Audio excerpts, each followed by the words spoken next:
Now, Colonel Bob Stewart is now a Member of Parliament, but he was formerly a very distinguished soldier.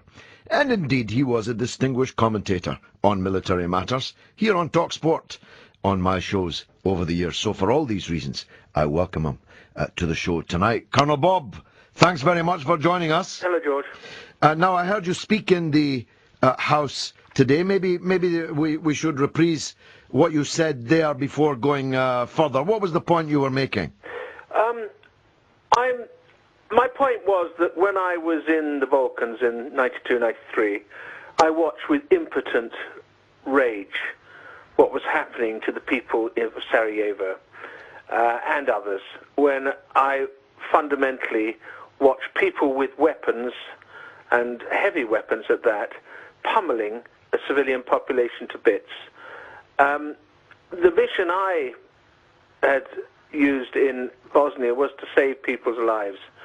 And I felt there was some sort of reflection in Libya at the moment. And therefore, my point was, when I asked a question today of the Prime Minister, my point was, is it possible, under the Security Council resolution that has just been passed, that we could provide people who are being pummeled by military forces to bits often, could we provide them with weapons ourselves?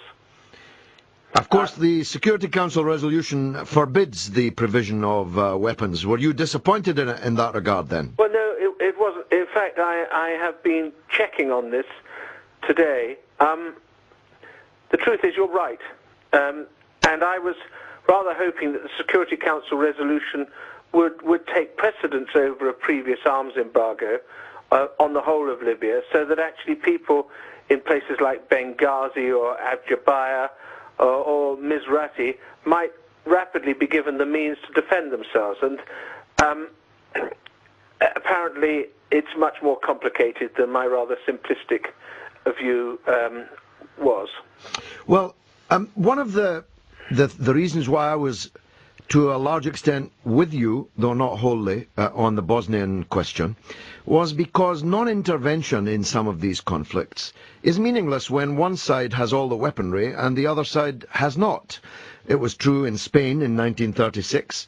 Mussolini and Hitler were supplying, indeed were fighting on the side of Franco, while we followed a policy of non-intervention and an arms embargo on the Spanish Republic, which didn't have weapons to defend itself. The same was true in Bosnia.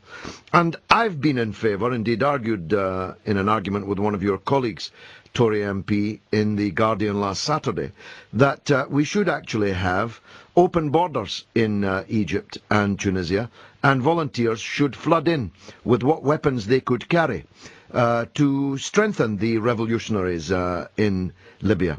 But that too is now banned by the Security Council resolution.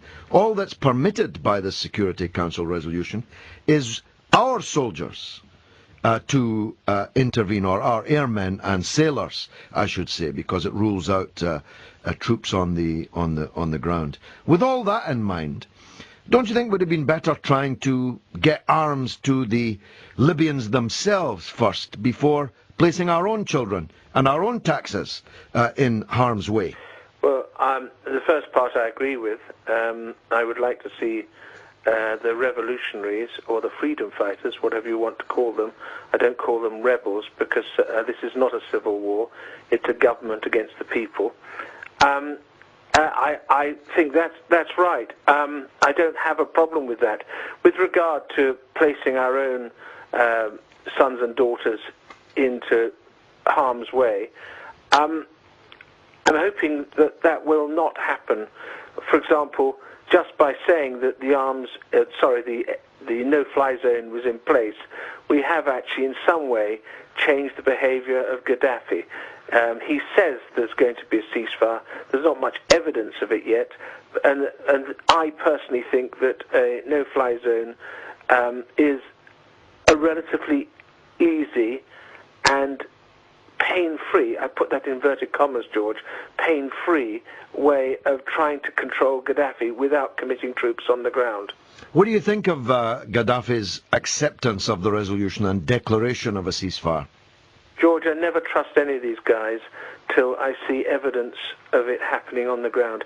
He said the ceasefire has occurred, and I wait to be persuaded by that, by seeing evidence from reporters mainly, well, there's no one else, reporters on the ground reporting back that the fighting has stopped. And it's the same principle I used in Bosnia, for that matter. Yeah, of course, the fighting has to stop on both sides, Colonel, because what would be unconscionable is if we were dragged into a war by these revolutionaries continuing to fight when the Libyan regime had stopped fighting.